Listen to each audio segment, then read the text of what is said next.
Hello everyone. In this video, we will show you the updated API Builder. Before we go any further, let us remind you that an API is a kind of gateway between data and the interface, as well as between data and external systems. We will use the standard CRM system template to demonstrate the new features. The CRM system template allows you to place orders, in this example, for fruits and manage the fruit catalog.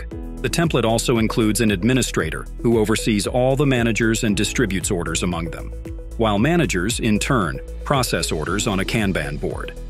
Okay, let's open the API section and look at the updated table.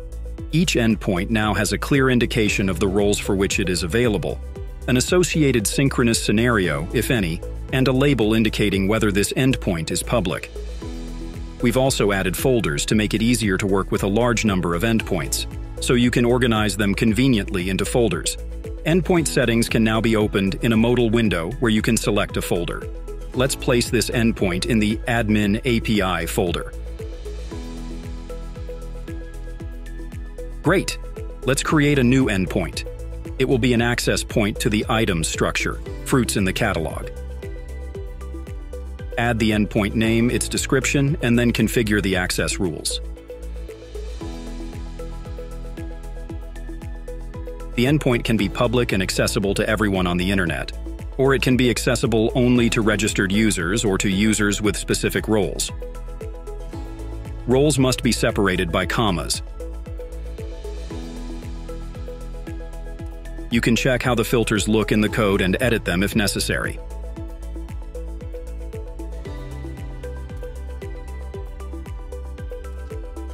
For now, let's leave the endpoint accessible to the following roles: Administrator, Manager.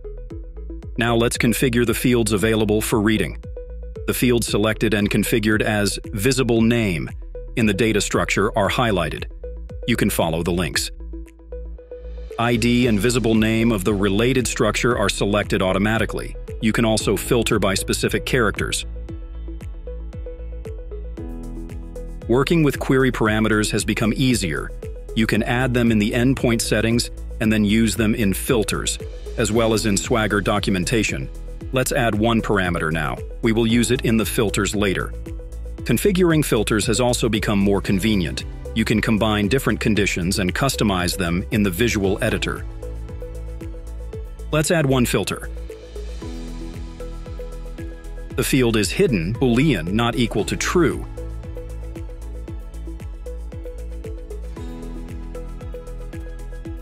You can also add sorting, for example, sort prices in descending order.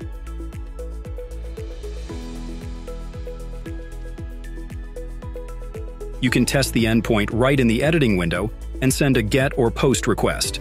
Let's give it a try. You will need to fill in the user ID as this is not a public endpoint. The response is here, and you can see 7 records.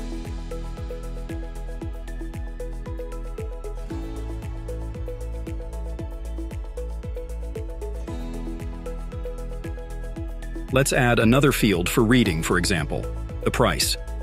We sort the results by this field. This way we can check it. Don't forget to add the user ID. As a result, you see 7 objects in the price fields. Note that the sorting is in descending order. Everything works correctly.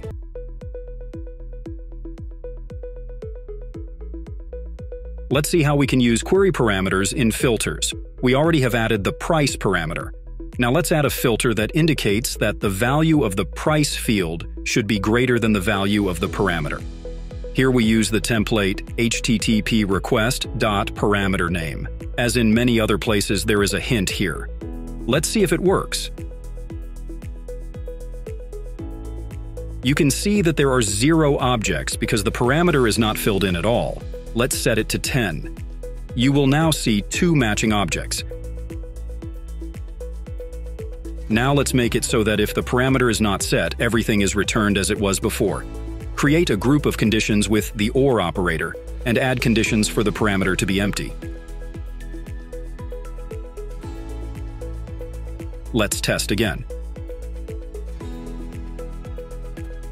Without the parameter, everything returns as before. 7 objects.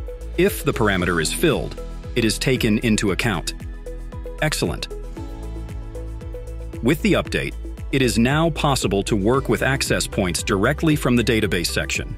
Open the structure and see all the endpoints associated with this structure. You can open the modal window right here and change the settings of this endpoint.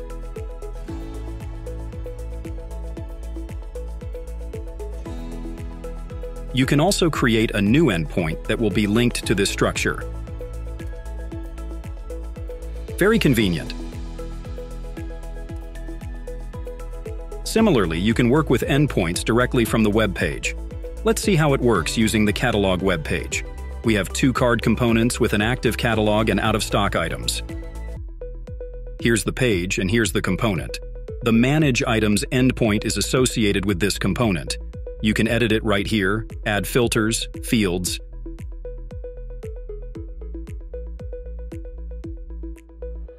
You can also create an endpoint directly from here. Let's, for example, see how filters work on this endpoint. Here, the filters are tied to the isHidden parameter. In fact, both components use the same endpoint. The difference is that one returns the isHidden parameter and the other does not.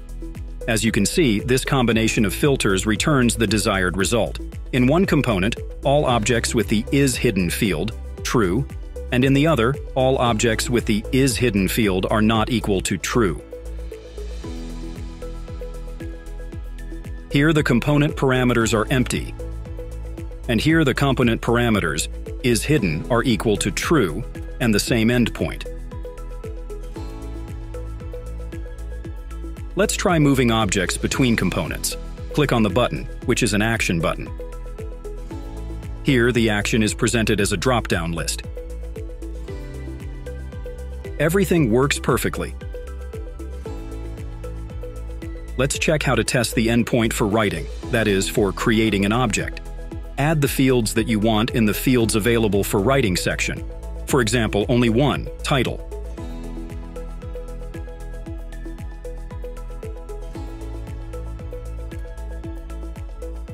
Then, go to the Endpoint Testing tab and select the request type, Post, that is, creating a record, and specify the request body, that is, the values of those fields.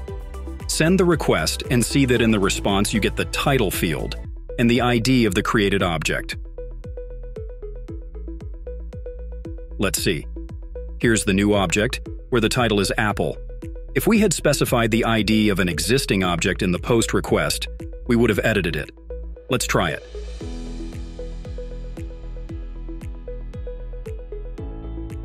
Add the ID for writing. This is mandatory for editing objects. You can take the ID from the address bar.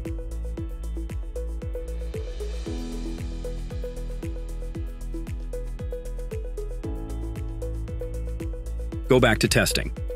Select the request type, Post. Add the user ID, and fill in the request itself, the ID you copied, and the title you want to edit, for example, Tasty Apple. OK? Send the request. Check the result, and verify it on the front end. The object has been edited. Excellent. The same can be done with other fields. For example, if you need an endpoint for deletion, then usually the entire object is not deleted, but only the value of the field by which it is filtered is set to true. For example, in our case, the value isHidden is equal to true. Let's test it. Edit the object and see on the front end that it disappeared because the endpoint filters it, but it appeared in another component.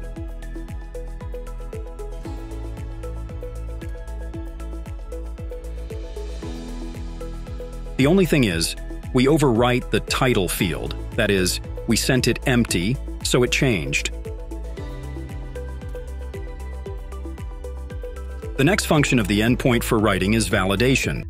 You can validate the fields of the object that came in a post request. For example, you can add that the price should be greater than 10.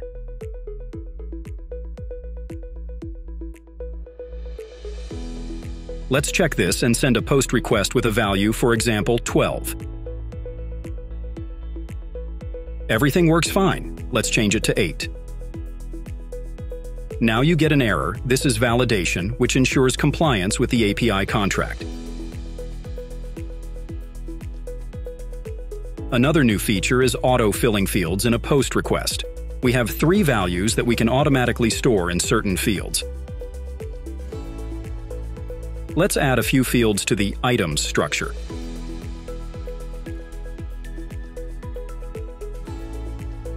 The first field is Who Changed. This field will automatically be filled with the user ID who made the request, and 2 more fields, Parameters and Headers. These are JSON fields, into which parameters and headers of our request will be automatically written.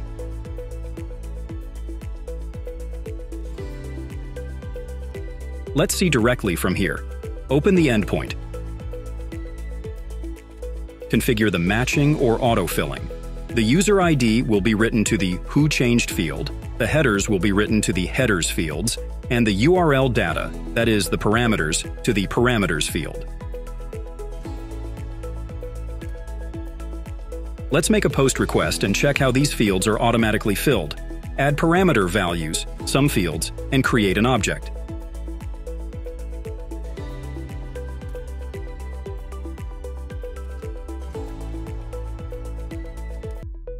Let's look at the structure. Here's our new watermelon object. Here's the Who Changed value, the ID from which we made the request, parameters including price and headers. Later, these parameters can be parsed and used in a scenario to build back-end logic.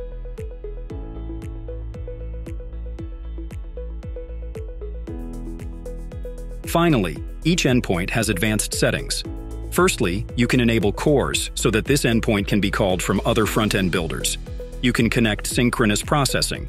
In this case, do not forget to turn off regular processing, which reacts to the creation of a new object.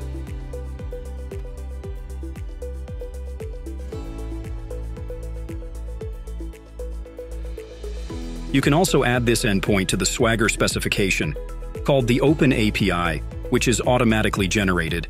This is very handy if, for example, you are working with external programmers to create a front end for you. That's all for now. Thank you for your time.